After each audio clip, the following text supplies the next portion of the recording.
I see live people. I see dead people. Hello everybody and welcome to another episode of Savcast. I'm here bringing you Game 2 between ROOTDrewbie, the red Terran spawning in the south position, against EGIdra, the green Zerg spawning in the top. We're here on Shattered Temple, the new remake of Lost Temple, very well known map. We've got a big main here, nice, easy, natural, with a nice choke. There used to be a cliff, but that's now become a destructible rocks into a pretty nice third as well, and there's always the gold too, and there's now only one watchtower in the middle. So we've already seen one game between these two people, and spoiler alert, EGIdra won. Drewbie's sort of early blue flame harass failed, and due to some great defense from EGIdra. After that, EGIdra was able to macro up. Drewbie had a nice push across the creep, but really misengaged. He thought that he was going to get away with it because all of EGIdra's mutas are out of position, but he didn't siege up in time and he got ruffle stomped, really. But there wasn't any bad mana yet between these two. These two are both quite well known for BMing, so we might see some yet. I always like a bit of fun BM, it's always quite funny to watch. But yeah, it'll be interesting to see what builds we see hit on this map. ROOTDrewbie before went for a 1 Rax expand, and EGIdra went for a 15 hatch. I can definitely see EGIdra going for a 15 hatch again. In fact, I wouldn't be surprised about that at all. It looks like he is saving up. He's on 15 drones, so I think that's exactly what we'll see from him. Drewbie doing another Rax wall in. It's the safest thing you can do as Terran. You really have to do wall in against Zerg, otherwise they'll just run in with Zerglings and you'll die. And getting his gas up as well, so no 2 Rax from him, it seems, and also as he's getting his gas, it's unlikely he's going to 1 Rax expand either. So you might be seeing a little bit of tech, maybe a sort of early marine stim push. It'll be interesting to see. These cross positions though, so that sort of is in the attacker's disadvantage.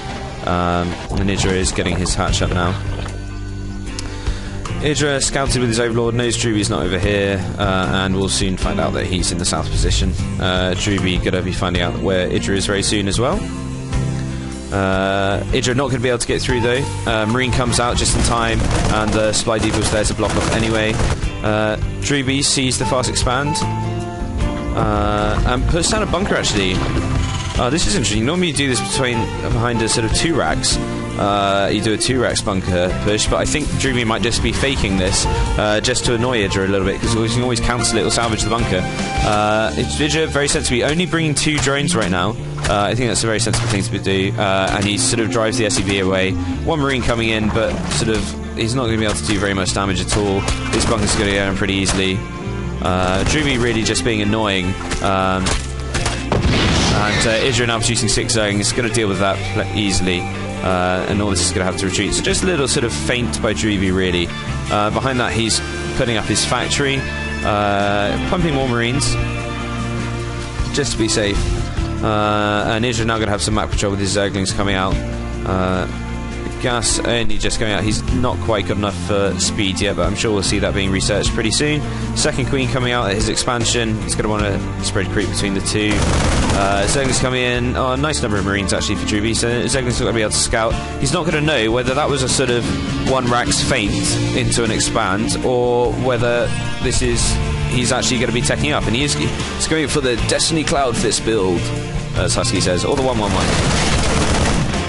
Still hitting off these Zerglings. So yeah, Drewbie's just going to be getting 1 of each of his unit-producing structures, and that sort of exemplifies the versatility of Terran. But actually, it looks like he's going to be pushing out this. He's got 5 Marines and 6 in fact, and a Hellion coming out. And EGIdra only has sort of 4 Zerglings. He's only just now putting up a Spine Crawl as well, so this might be able to do some damage, I think. EGIdra is now producing. He's got sort of 6 more Zerglings now, and speed is on the way. The Queen is out as well. I just think he might be able to maybe kill the Queen with this push, or at least going to get him a Zergling on drone kills. This is quite nice early pressure from Drewbie. This is what he didn't do in the previous game.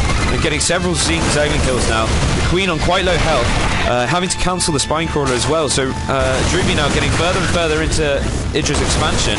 Drones having to come off the line to defend this. Other Queen limping very slowly down. The Zerglings managed to get us around. There's not very many of them. Great micro from Drewbie. 1 Marine there on about 2 hit points, 3 hit points. And yeah, getting a good number of kills. These Marines are going to go down. They're quite low in health. Still just poking around here now as well. EGIdra just going to be able to finish off with his Zerglings. But that was some nice harassment if we look in the harvester count, Drewbie is ahead by 1, and really Zerg always wants to have more harvesters than the Terran player.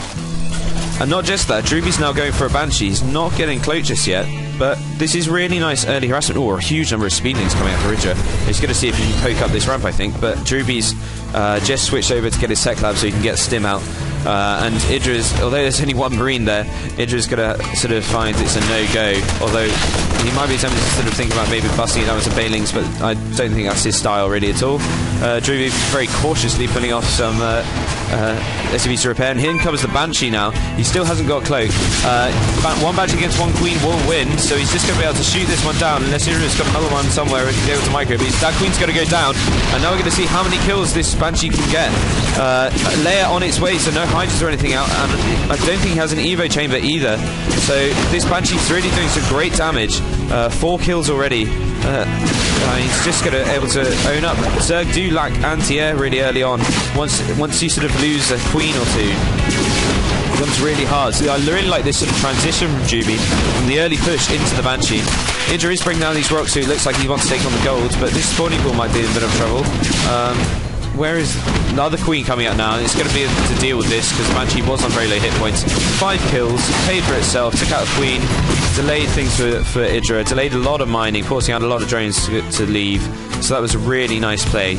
And now he is just getting a medivac. It looks like he's getting Stim, pumping out Marines. I think we could just see sort of him going to Marine tank and doing a nice timing push behind all this aggression. He has got his orbital command up, second one, so he's going to want to lift this over. EGIdra with an Overlord just sort of... I hope they don't see me. I think they might, EGIdra. So EGIdra does know what he's going to be doing. He's going to see that CC floating over. This Banshee going to be able to take the map control away from the Zerglings. But his Overlord is going to see this coming, so he knows expanding, so he knows there won't be a push coming anytime soon, so he will probably feel a bit safer about taking his third. EGIdra now ahead on harvesters, 4 well ahead, now 5 ahead, 42 to 37. So he is just sitting back and droning up. Like I said in the previous game, he is getting Spire as well, and his Baneling speed now his Leia's done. He is one of the best at knowing when to build units. One of the most important aspects. I think this Banshee's going to die. Sniped by the Queen. You never usually see Queens sort of dashing in fast and taking things out. But there you did. So Drewbie looks like he's wanting to push out onto the map.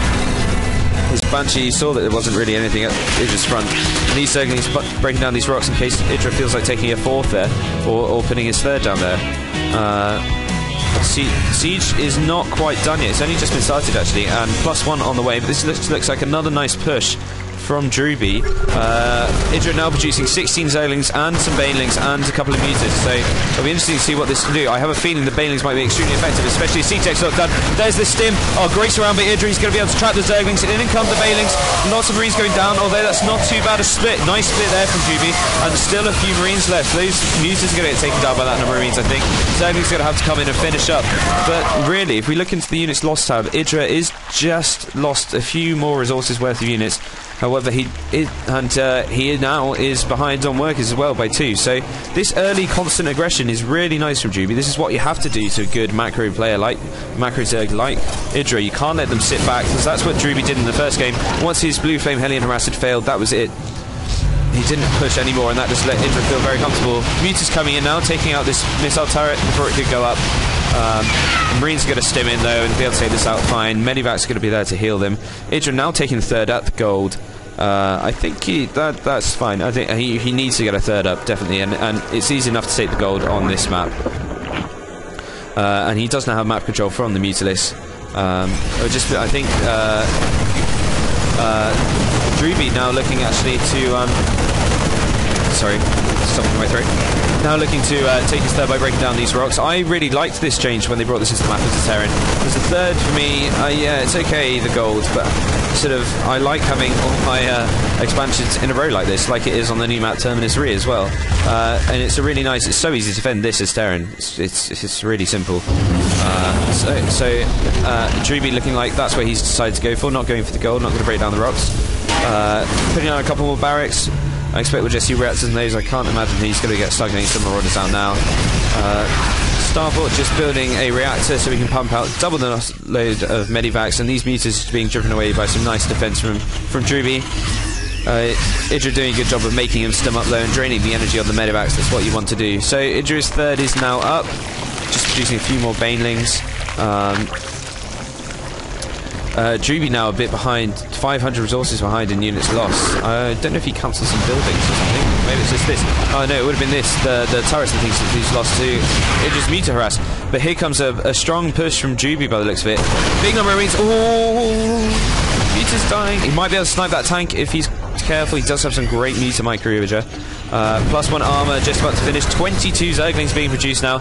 Orbs of command going down for Drewbie on his third. More Marines coming out, more Banelings. But this looks like quite a strong push. It's all going to be about how EGIdra controls his meters. Does snipe a tank, that's good. You've got to do that. Drewbie splitting up his Marines, scanning and taking out the creep tumors. Zerg units not nearly as fast off of creep. And looks like Drewbie just pushing forward and heading home. Very sensible, at least heading back to the watchtower. Not going to push in too far at this moment, but he's made EGIdra make a whole load of units, which is always what you want to do. You can't let the Zerg player just sit back and drone.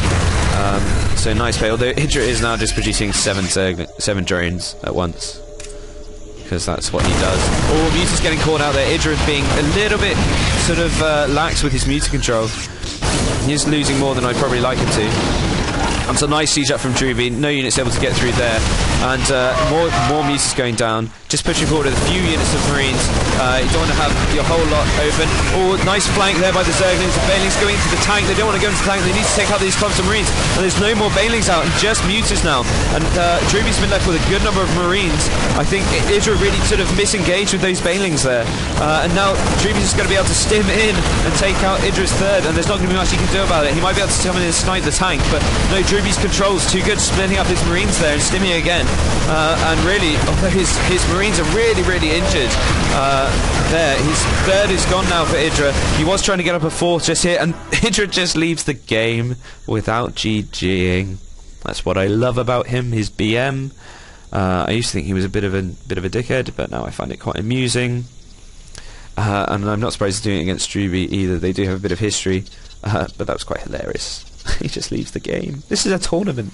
It's not just a ladder match.